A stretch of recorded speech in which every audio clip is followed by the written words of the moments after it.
والصلاة والسلام على رسول الأمين محمد وعلى آله وصحبه أجمعين أما بعد.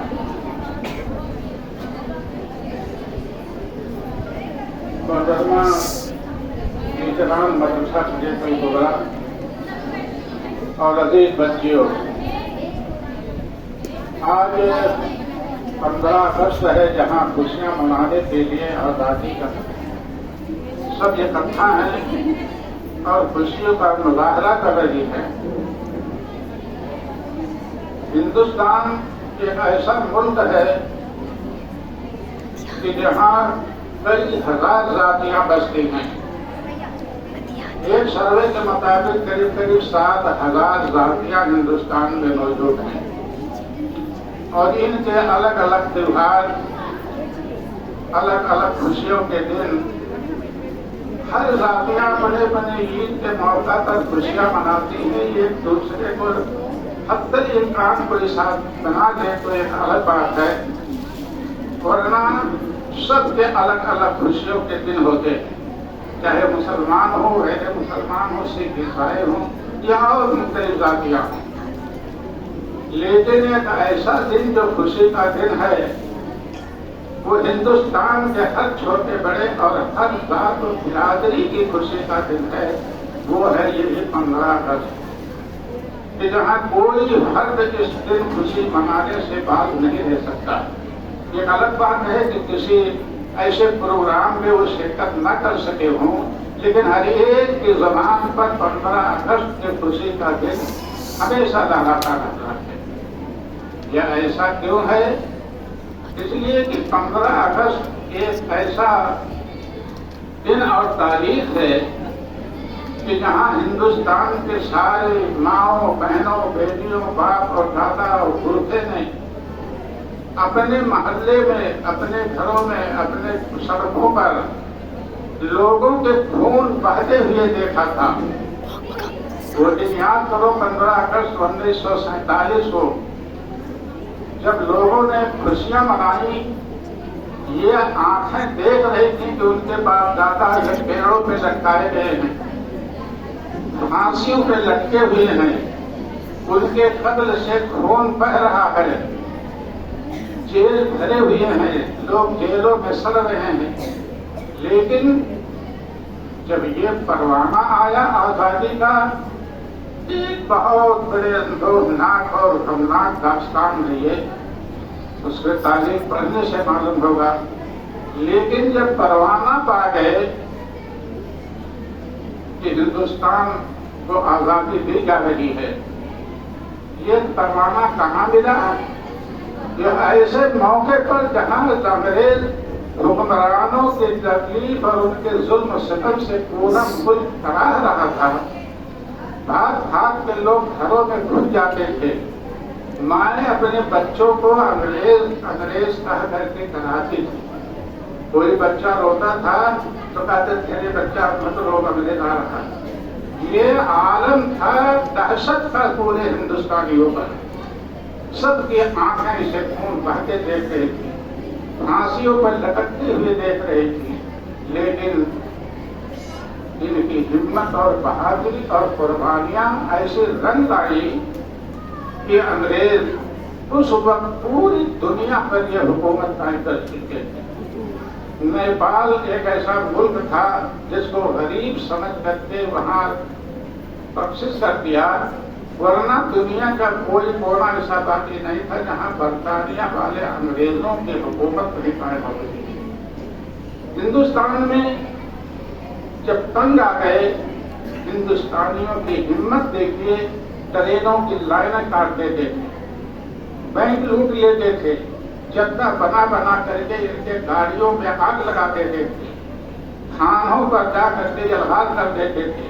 یہ تھا یہ احتجاج ہندوستانیوں کا ان کے حکومت کے خلاف. عاجز آ گئے، تم لوگوں نے اعلان کیا ٹھیک ہے، جب اے ہندوستان والوں تمہیں آزادی چاہیے، تم آ کر کے برطانیہ میں اس کے مانگ کرو. وہ عالم کہ جہاں مائیں اپنے بچوں کو انگریز تحقیق کروا دیتی تھی، وہ بچہ خاموش ہو جاتا تھا،